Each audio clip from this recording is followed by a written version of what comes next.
मेरे को बीज ने उन्होंने जनाब पाउडर बनया तो ये जोड़े फायदे ने बेशुमार ये फायदे ने। सब तो अहम फायदा कि ये जनाब मौजूद है ओमेगा 3 असी शामिल करांगे ए सत्वां की मिकदार एक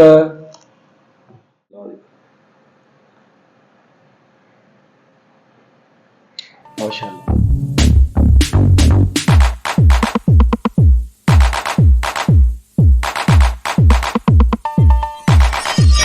अस्सलाम वालेकुम दोस्तों, की हाल चाल है? ठीक हो?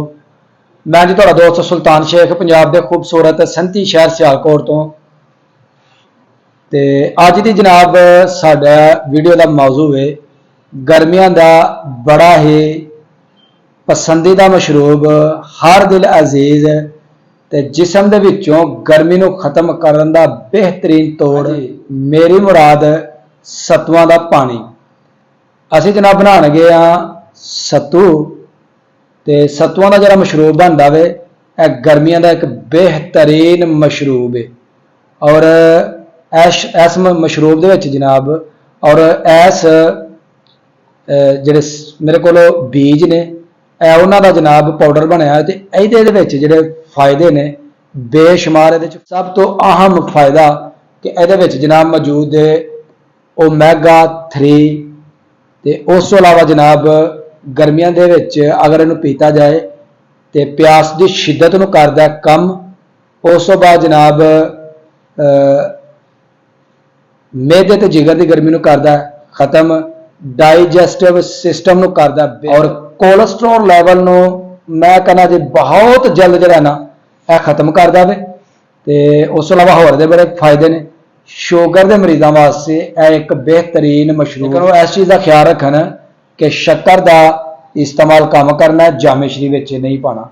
जिहड़े लोग शुगर के पेशेंट ने उन्होंने सिर्फ चाहिए कि सत्तू जिहड़े ने इन्हां नूं पानी दे विच पाण, थोड़ी बर्फ पाण ते थोड़ी सारी जनाब चीज़ शक्कर जिहड़ी है वह ऐड कर लें।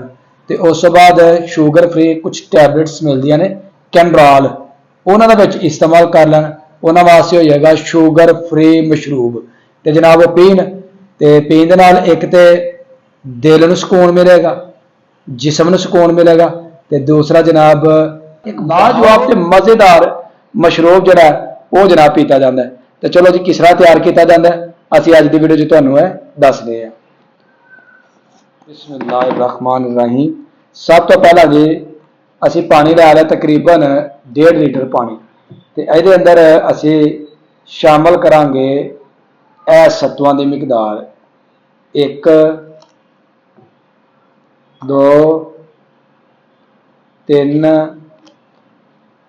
4 5 ते असीं इन्हां नूं मिक्स करांगे जनाब। सब तो पहला तो देखांगे कैसे जिहड़े तैयार होंदे वेखण दे विच कैसे ने। माशाअल्लाह जी माशाअल्लाह, मेरी अल्लाह दी शान।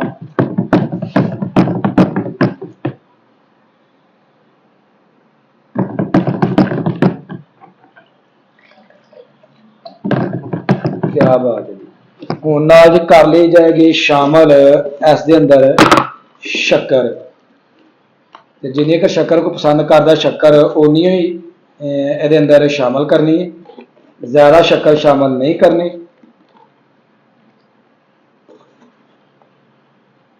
अगर ज़्यादा होएगी तो कोई गल नहीं, अगर कम होएगी होर असीं ऐड जी ना इस दे अंदर कर लांगे।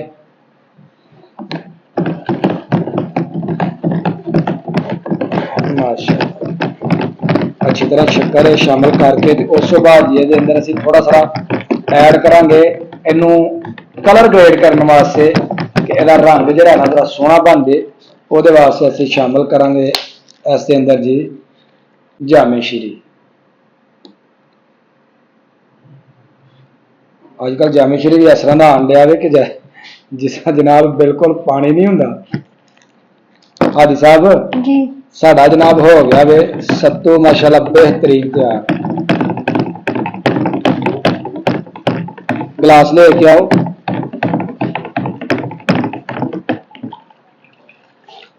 इन्हू जी सब तो पहला असीं पी के चेक करांगे कि शक्कर की मिकदार जी पूरी है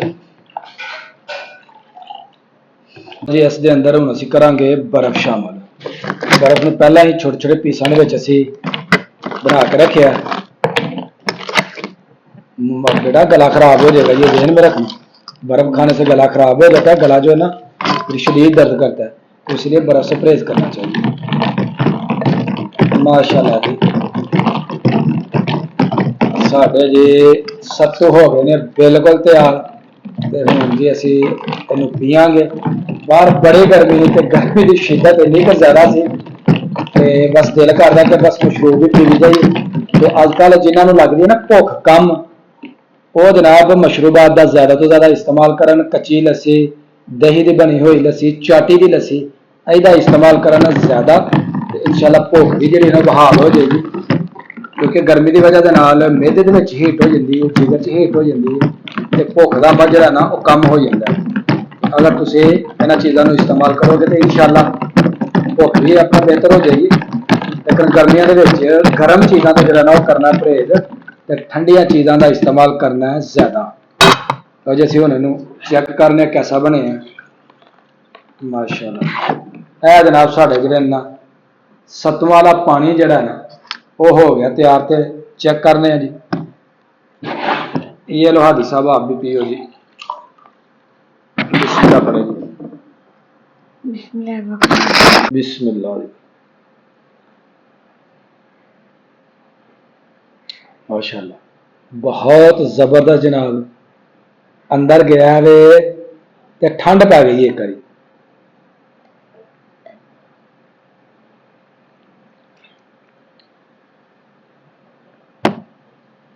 हाँ जी हादी साहब कैसा लगा?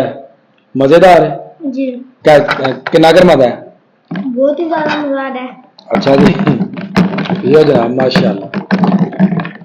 लो जी ये साडी अज की वीडियो होगी मुकम्मल। अगर वीडियो लगे चंगी तो वीडियो में एक लाइक कर देना, तो जो दोस्त मेरे चैनल ते नए ने वो जल्दी जल्दी मेरे चैनल को कर दो सब्सक्राइब, ताकि आने वाली वीडियो का नोटिफिकेशन तुहानू बर वक्त मिलता रहे। ये मैनू दो इजाजत, हमेशा खुश रहो, आबाद रहो। अल्लाह हाफिज।